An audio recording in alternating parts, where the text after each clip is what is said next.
आपण ऐकत आहात जगद्गुरु तत्वदर्शी संत रामपालजी महाराज यांच्याद्वारे लिखित पुस्तक कबीर परमेश्वर संपूर्ण.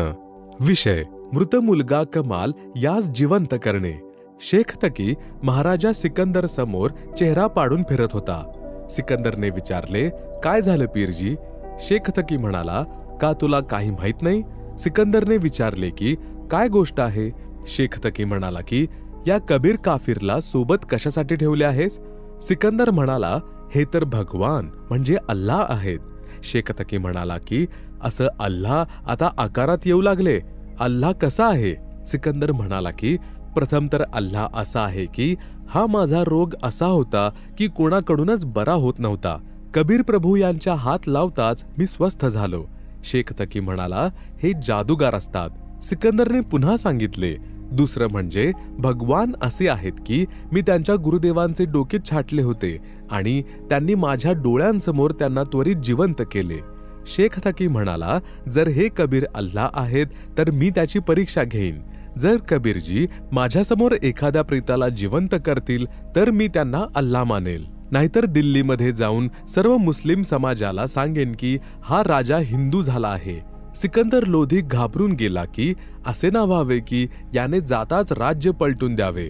राज्य देणारा सोबत बसला आहे आणि त्या मूर्खाची भीती वाटत आहे.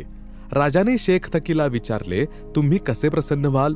शेख तकी म्हणाला, मी तेव्हा प्रसन्न होईन जेव्हा हे कबीर माझ्यासमोर एखाद्या प्रेताला जिवंत करतील. साहेबांना प्रार्थना केली तर कबीर साहेब म्हणाले, ठीक आहे. कबीर साहेब यांनी विचार केला की हा शेख तकी अडाणी आत्मा आहे. जर याने माझी गोष्ट मान्य केली तर निम्म्यापेक्षा जास्त मुस्लिम याची गोष्ट मान्य करतात, कारण हा दिल्लीच्या बादशहाचा पीर आहे आणि हा मुस्लिमांना बरोबर सांगेल, कारण बिचारे भोळे आत्मा या गुरूंवरती आश्रित असतात. म्हणून म्हटले की ठीक आहे, शेख तकी शोध एखादं प्रेत. सकाळी एका 10-12 वर्षे वयाच्या मुलाचे प्रेत पाण्यावर तरंगत येत होते. शेख तकी म्हणाला की ते येत आहे प्रेत, त्यास जिवंत करा. कबीर साहेब यांनी सांगितले की आधी आपण प्रयत्न करा, नाहीतर मग नंतर श्रेय घ्याल. उपस्थित मंत्री तसेच सैनिकांनी म्हटले की पीरजी आपण प्रयत्न करून बघा. शेख तकी जंत्रमंत्र करीत राहिला. तेवढ्यात ते प्रेत 3 फरलांग पुढे निघून गेले. शेख तकी म्हणाला की हा कबीर इच्छित होता की संकट डोक्यावरून टळून जावे. प्रेत कधी जिवंत होतात का? प्रेत तर प्रलयाच्या वेळीच जिवंत होतात. कबीर साहेब म्हणाले, महात्माजी आपण बसून जा, शांत रहा. कबीर साहेब यांनी हाताने प्रेताला परत येण्याचा इशारा केला. 12 वर्षाच्या मुलाचे मृत शरीर नदीच्या पाण्याच्या प्रवाहाच्या विरुद्ध दिशेने चालत कबीरजी यांच्या समोर येऊन थांबले. पाण्याच्या लाटा खालून जात होत्या आणि प्रेत वरती थांबले होते.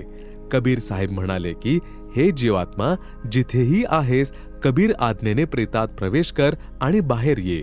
कबीर साहेब यांनी एवढे म्हटलेच होते की प्रेतामध्ये कंपन झाले, तसेच जिवंत होऊन बाहेर आला.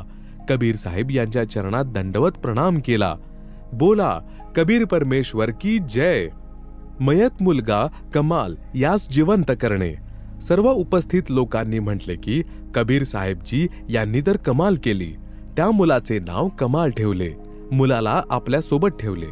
आपल्या मुलाप्रमाणे संगोपन केले आणि नाव दिले. त्यानंतर दिल्लीला आले. सगळ्यांना माहीत झाले की हा मुलगा जो त्यांच्या सोबत आहे हा परमेश्वर कबीर साहेबजी यांनी जिवंत केला आहे. लांबपर्यंत ही गोष्ट पसरली. शेख तकीला खूप राग आला. विचार केला, हा कबीर तर चांगलाच शत्रू झाला, त्याचा तर अजूनच महिमा पसरला. शेख तकीची ईर्ष्या वाढतच गेली. त्याच्या 13 वर्षाच्या मुलीला मृत्यूनंतर कब्रमध्ये जमिनीत पुरले होते. शेख तकी म्हणाला, जर कबीर माझ्या मुलीला जी कब्रमध्ये दफन करून ठेवली आहे, जर तिला जिवंत करेल तर मी त्याला अल्लाह माने.